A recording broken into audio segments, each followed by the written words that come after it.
there was a couple studies that showing on average a woman uses about 12 products every day and Mm. is well over 125 different chemicals being exposed to every day. And so Right, right. when you add, you just think of homeopathy, for example. Homeopathy is based on a very small exposure to mediate and modulate an immune response so that the immune response is more robust for uh, an exposure, right? To make an immune system stronger for a natural substance that could be affecting someone out there. But it's now what's happening is all of these micro exposures added up over time is what's causing like dangerous effects, and we have no idea. But we're seeing the growing response. I think it's around 17%, which is a big percentage of multiple chemical sensitivity people. And it's not like they have one, it's not like it's an acute boo-boo that they have. It plays itself in neurological disorders. It plays itself in kind of fibromyalgia. It plays itself in migraines. It plays itself in just a plummeting of energy. So you can't really do anything. You can't really think. Good luck going to a regular doctor and you don't know, and you're just going, these are my symptoms. And then they start testing you for everything. And they're not doing any elimination. They're not looking at your literal environment and all of these things. And think about a life that you've spent 30, 40 years kind of using similar products all the time, exposing yourself every day, all day.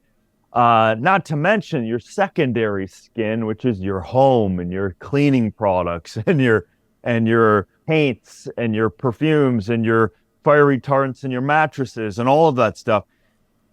It is unbelievable, just the ability for us to even, kind of keep going. So it's this idea that let's not even test for safety virtually at all.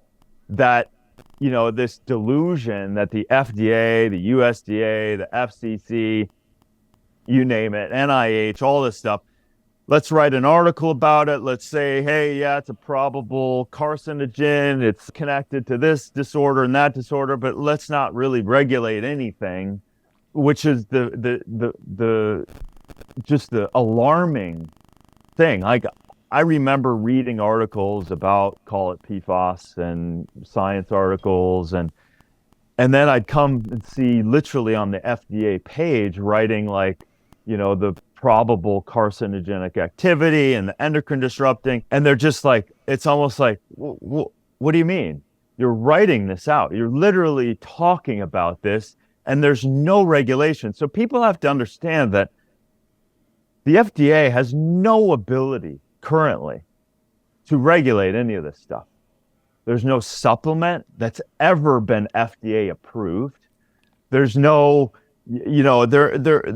they're putting it on companies going, hey, here's our rules if you've read them. Because there's a lot of But no different, one's checking. But no one's going to no check if you one's read them. Yeah. no one's Yeah. checking. Maybe you Yeah. go, you run the facts panel to make sure it's got all of that fat, proteins, like all of that, so that it's on the label correctly.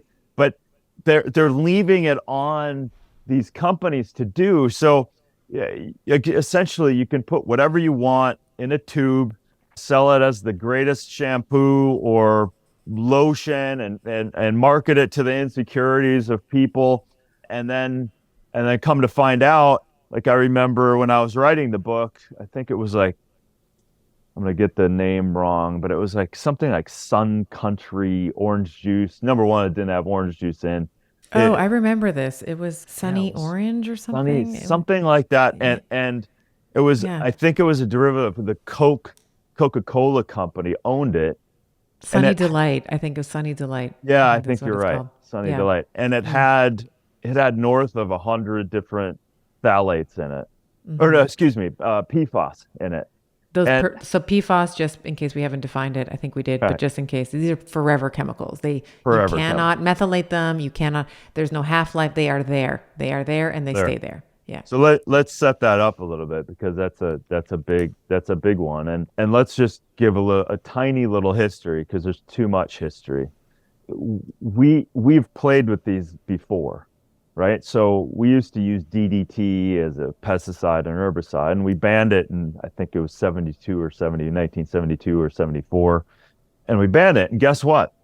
There was also studies that I read in even the 2000s where they tested the blood of adolescent. There was one they tested the blood of adolescent girls, and they had DDT in their blood, right? So this is a forever chemical. So this is what is happening. Like again, maybe those phthalates or the parabens have half-lives, and your body can detoxify them through lymphatic systems and kidney and liver and whatever else, but not these forever chemicals.